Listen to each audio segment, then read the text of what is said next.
Hello everyone, welcome to medic talks. तो आज हम बात करेंगे joking, teasing, bullying and harassing के बारे में।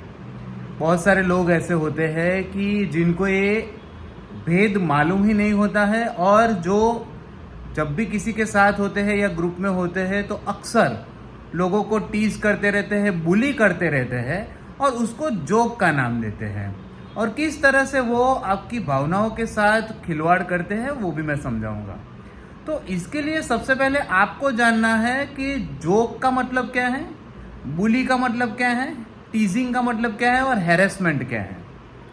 जोक जो होता है वो निर्दोष होता है, वो सबको आनंद देता है, उससे सबको खुशी मिलती है, किसी की भावनाएं या किसी की फीलिंग्स हर्ट नहीं होती है। तो जोक एक अच्छी बात है और ये अच्छी बात का ही सबसे ज्यादा दुरुपयोग या मिसयूज करते हैं।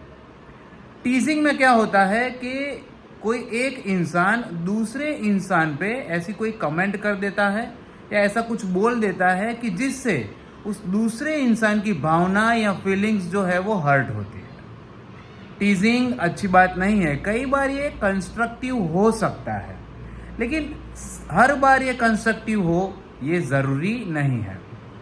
बुलिंग ऐसी चीज है कि जो एक व्यक्ति अपने पावर का, अपनी पोजीशन का यूज करके किसी दूसरे व्यक्ति को फिजिकली या इमोशनली वो उसको हैरान करता है या फिर हर्ट करता है, उसकी भावनाओं को आहत करता है, उसको कहते हैं बुलिंग।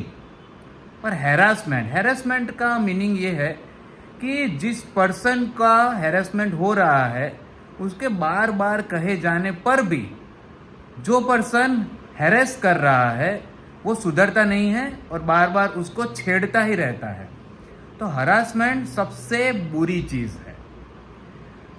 जनरली क्या होता है कि लोग किसी को टीज करते हैं या बुली करते हैं और उसको जोक का नाम देते हैं। जोक में किसी की भावना आहत नहीं होती है, बुलिंग में, टीजिंग में भावना आहत होती है। लेकिन जैसे मैंने कहा कि टीजिंग में कई बार कोई कंस्ट्रक्टिव थिंग भी हो सकती है, जैसे कि किसी ने मिस्टेक की और आप उसे डायरेक्टली नहीं कह सकते तो इनडायरेक्टली भी आप टीजिंग का यूज करके उसे कह सकते हो, लेकिन इस तरह से नहीं कि उस व्यक्ति की भावना बहुत ज्यादा आहत हो जाए। तो इस तरह से आप टीजिंग का यूज कर सकते हो। लेकिन जो बुलिंग है और हैरेसमेंट है उसमें जो बुलिंग और हैरेसमेंट कर रहा है उसका पावर डायनेमिक्स, उसकी पोजीशन ये आता है।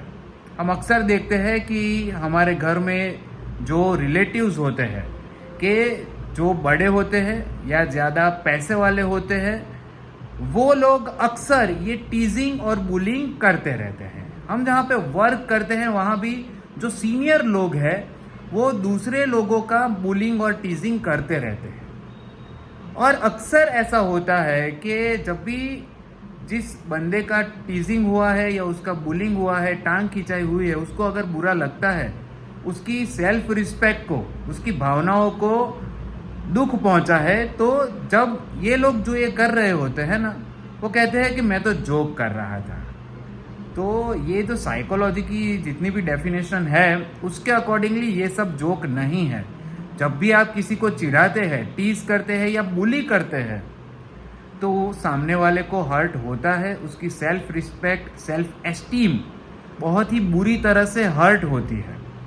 तो ऐसी कंडीशन में उसको जोक का नाम देकर आपको सामने वाले को उल्लू नहीं बनाना चाहिए। और अगर आपके साथ ऐसा होता है और कोई फिर आपको इमोशनली ब्लैकमेल करके या अपने पावर और पोजीशन का उपयोग करके आपको ऐसा समझाए कि वो जोक था, टीजिंग या बुलिंग नहीं था, आपके अच्छे के लिए कहा गया था, तो आपको ये एक्सेप्ट नहीं करना है। जब भी बात आपके सेल्फ रिस्पेक्ट पे आती है तो आपको डिस्टेंस कर ही लेना है। तो जोकिंग, टीजिंग, बुलिंग और हैरेसमेंट को अच्छे से समझिए। हैरेसमेंट में क्या है कि जैसे कि मैंने कहा कि आप बार बार उसको कहते हैं कि आप ऐसा मत करिए, फिर भी वो बंदा करता ही रहता है।